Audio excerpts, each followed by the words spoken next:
An automobile built for ordinary families rarely becomes spectacular.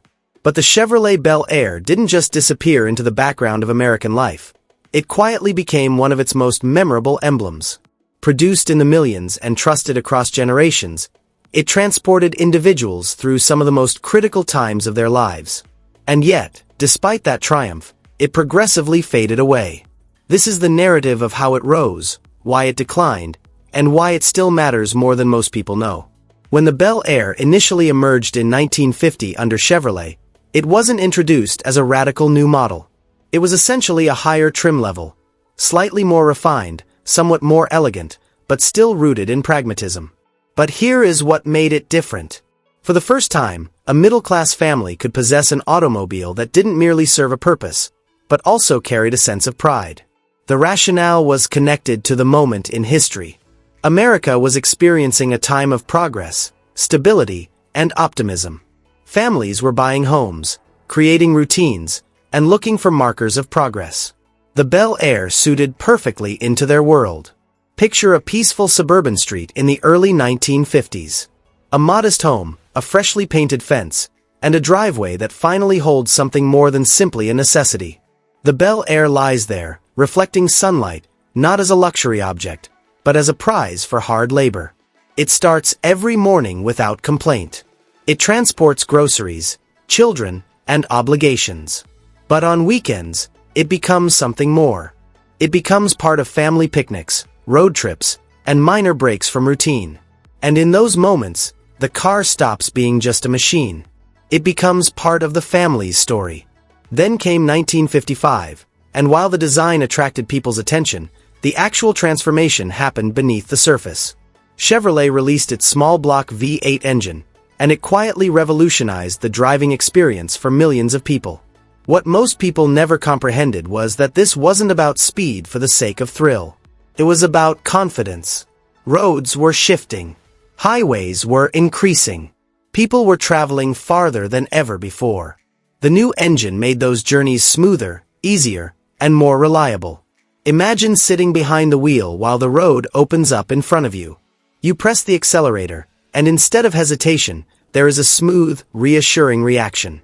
The automobile feels capable, ready, even effortless. That feeling mattered. It made long drives less tiresome and regular commute less stressful. And over time, it altered how people felt about driving itself. It wasn't simply about getting somewhere anymore. It was about appreciating the journey along the way. By 1957, the Bel Air had attained a kind of cultural peak. Its design had become bold and expressive, with sweeping lines, chrome embellishments, and distinctive tail fins that embodied the spirit of the time. But hidden behind that recognizable design was something forward-thinking. Fuel injection became accessible, giving greater performance and efficiency at a period when such technology was still unusual in mass-market cars. The decision behind it mirrored a bigger ambition, to deliver innovation to daily drivers, not only to luxury purchasers. For those who experienced it, the change was noticeable. The engine responded more smoothly, acceleration felt more polished, and the car seemed to anticipate the driver's wants. But beyond the technological improvements, there was a deeper emotional impact. Owning an automobile like that provided a subtle sense of pride. It felt modern, advanced, and in tune with a future that was still emerging. As the 1960s arrived, the globe itself began to alter. Expectations altered, tastes shifted, and the automobile market grew more competitive. The Bel Air still present, still dependable, still familiar. But this is when its story takes a subtle turn. Newer models within Chevrolet's inventory, particularly those offering more luxury and status, began to lure attention away. The Bel Air didn't lose its quality, it lost its position. The rationale was simple but compelling. Buyers sought more than reliability. They sought comfort, style, and a sense of grandeur. And while the Bel Air continued to deliver all it always had, it was no longer the automobile people aspired to acquire. Instead, it became the car people trusted to do the job. And there is something softly human about that transformation. The things we rely on most often become the least celebrated. Still, the Bel Air had one strength that would define its reputation long after its prime years had passed. It was built to last. Its architecture made it sturdy, reparable, and resilient in a way that modern cars rarely are. These cars stayed on the road for years, even decades. They were mended instead of replaced, kept instead of ignored. And in many cases, they were passed down from one generation to the next. Think about that for a moment. A parent handing over the keys to his child. Not simply giving away an automobile, but passing down a piece of his own past. The same steering wheel, the same seats, the same familiar sound of the engine starting up. These are the moments that establish a car's genuine value. Not in horsepower or design, but in memory. But as the late 1960s neared, greater forces began to change the automobile industry. Rising fuel costs, stiffer regulations, and shifting consumer priorities all played a part. Cars that were once considered as ideal came to feel less practical. The Bel Air, with its size and conventional style, slowly fell out of favor. It wasn't an abrupt drop. There was no single moment when everything changed. Instead, it was a steady fading, barely noticeable at first. By 1975, the Bel Air was no longer part of the American market. Its departure was simple, without ceremony or attention. And in many ways, that makes its story even more meaningful. Not everything that shapes our lives ends with acknowledgement. Some things simply step aside as the world moves on. And yet, the Bel Air never truly disappeared.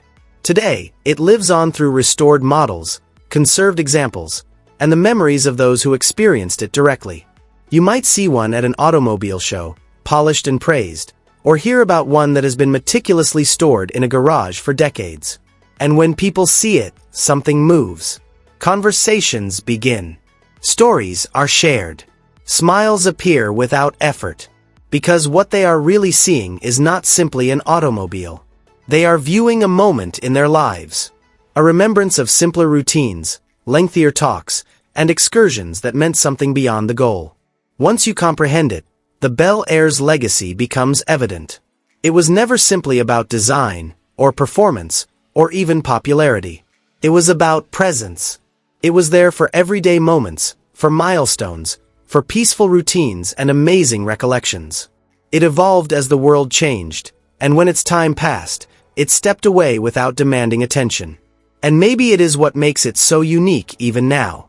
It shows a level of honesty that is rare today. A car that did exactly what people needed, and in doing so, became part of who they were. So take a time and think back. Not just about the car itself, but about what it might have meant in someone's life. A first drive, a family trip, a nice evening ride with no goal in mind. Did you ever experience a Chevrolet Bel Air in your own life? Maybe you owned one, or maybe you simply recall seeing one pass by. Share that recollection because stories like these are not just about machines, they are about the lives that moved with them.